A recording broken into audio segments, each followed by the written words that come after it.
Welcome students, आपका मेरे channel science classes by doctor Kumkum Saxena में बहुत स्वागत है।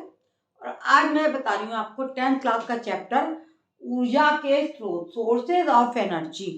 आप सभी जानते हैं कि एनर्जी जो है हम सभी को आवश्यक है कार्य करने के लिए। विभिन्न कार्य हम कैसे संपन्न करते हैं, जो हमें एनर्जी मिलती है उससे करते हैं। हमारे व्हीकल्स चलते हैं, हमारी और मशीनें चलती हैं, तो सब कैसे चलती हैं? सब एनर्जी से ही चलती हैं। सबसे बड़ा सोर्स आप भी जानते हैं ऊर्जा का क्या है?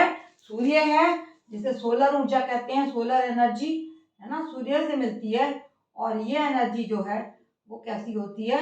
वो बहुत अधिक मात्रा में होती है, जो सूर्य से प्राप्त होती है। और इस एनर्जी का हम खुल के उपयोग करते हैं कपड़े सुखाने में, और पौधे जो हैं इसी के द्वारा उनका भोजन बनता है। तो सारे सोर्सेस क्या है?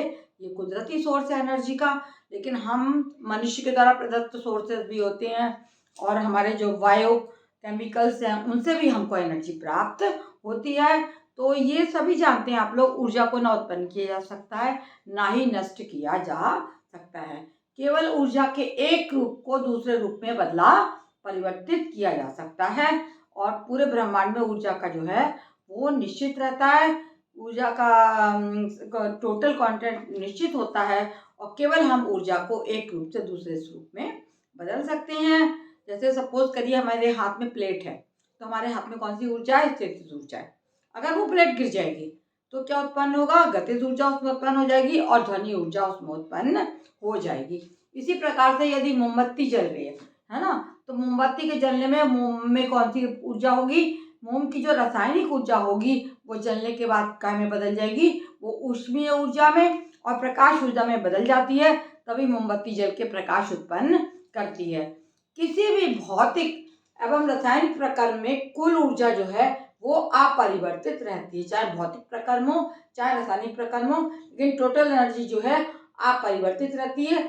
यदि कार्य करने के लिए किसी भी ऊर्जा के स्रोत को हम उपयोग कर लेते हैं तो उसका पुनः उपयोग नहीं हो सकता है। सपोज करिए कि हमारे सिलेंडर में गैस भरी है और हमने उपयोग कर ली, यूज कर ली, तो दोबारा से वो नहीं लौटेगी। वो जितनी हम लेते आएंगे वो कंज्यूम होती चली जाएगी।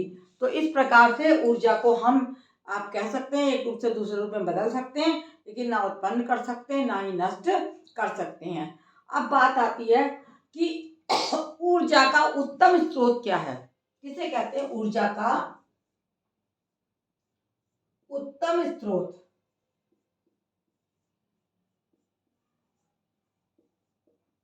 एक स्रोत अगर ऊर्जा का बहुत बढ़िया है तो उसका हम पता कैसे लगाएंगे, और उसमें क्या क्या विशेषताएं होनी चाहिए?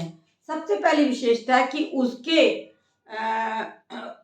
यदि एक बात और है कि यदि ऊर्जा का स्रोत, यदि हम रेलगाड़ी चलाते हैं तो काय का उपयोग करते हैं? हम डीजल ऊर्जा का उपयोग करते हैं। और भोजन पकाने में जो है, या वाहनों को चलाने में रासायनिक ऊर्जा प्रयुक्त होती है। तो और सड़कों में लगे लैंपों में जब लैंप दीप्तिमान होते हैं रात में, तो उनमें भी विद्युत का उपयोग किया जाता है। घर में जितने भी इक्विपमेंट्स चलते हैं सब में विद्युत ऊर्जा प्रयोग की जाती है। इसके अलावा एक आदमी दौड़ रहा है, साइकिल चला रहा है, रिक्शा वाला जिसमें डीजल नहीं है, रिक्शा चला रहा है, तो वो क्या कर रहा है? वो अपनी यांत्रिक ऊर्जा, जो उसकी मसल्स की ऊर्जा जो या उसकी मसल से, पेशियों से उत्पन्न होती है, उस ऊर्जा का उत्पन्न उपयोग करके वो दौड़ता है, भागता है, चलाता है। रिक्शे वाला रिक्शा चलाता है। तो सारी की सारी ऊर्जाओं का उपयोग हम लोग किसी न किसी रूप में करते हैं। हमारे घर में एलपीजी गैस आती है, और अब जो है पेट्रोल और डीजल से चलने वाली गाड़ियों में भी एक सीएनजी गैस भरी जा रही है। एलपीजी, लिक्विड पेट्रोलियम गैस, और सीएनजी का में भरी जा रही, गाड़ियों में भरी जा रही है ना। तो जो बड़ी बड़ी गाड़ियां हैं, छोटे वाले जो ऑटो टेम्पो चलते हैं, सब में सीएनजी भरी जाती है। या कैब करके हम लोग जाते हैं तो उसमें भी सीएनजी भरी जाती है। तो उत्तम ऊर्जा कौन सी होगी? हम किसे कहेंगे? ये ऊर्जा का स्रोत डीजल है, या पेट्रोलियम है, या गैस है।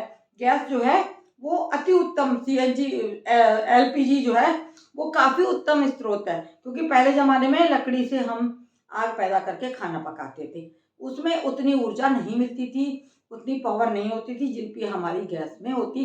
सबसे जल्दी खाना हमारा मिट्टी के तेल से या लकड़ी के, उसके अलावा कोयलों के अलावा काय में बनता है? हमारा एलपीजी गैस से खाना जल्दी बन जाता है। तो उत्तम ऊर्जा का स्रोत कौन सा होता है? जो प्रति एकांक आयतन अधिक कार्य करे। जो स्रोत प्रति एकांक आयतन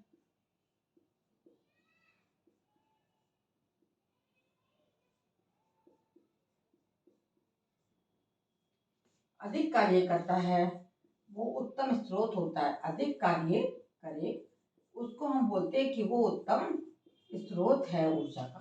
ठीक है। दूसरी बात क्या है कि जिसके ऐसा स्रोत जो सरलता से सुलभ हो। ऐसा नहीं हो उसको मिल ही नहीं रहा है, वो जो स्रोत सरलता से सुलभ हो उसको उत्तम स्रोत बोला जाता है। सरलता से उपलब्ध हो उसको हम बोलते हैं ये अच्छा स्रोत है। तीसरी चीज क्या होगी? एक उत्तम स्रोत कौन सा होगा? जिसके भंडारण और परिवहन में कोई परेशानी ना हो, है ना। ऐसा स्रोत उत्तम होगा जिसके भंडारण एवं परिवहन में, भंडारण माने इकट्ठा करना एवं परिवहन माने एक जगह से दूसरी जगह ले जाना।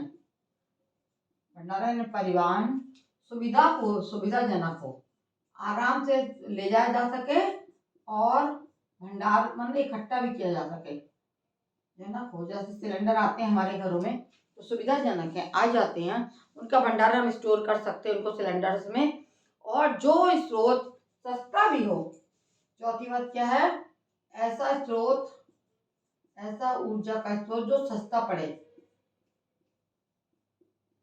ये सब खूबियां मैंने आपको बता दी, वो क्या कहलाएगा? उत्तम स्रोत कहलाएगा, उत्तम होगा। ये चीजें आपको बताई कि आपके ऊर्जा का उत्तम स्रोत क्या होता है, ऊर्जा कैसे कैसे उपयोग की जाती है।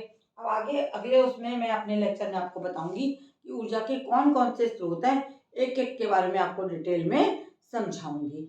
आप मेहनत से पढ़ें। मेरे चैनल को सब्सक्राइब ना किया हो तो बच्चों सब्सक्राइब करें, लाइक करें और शेयर करें। धन्यवाद।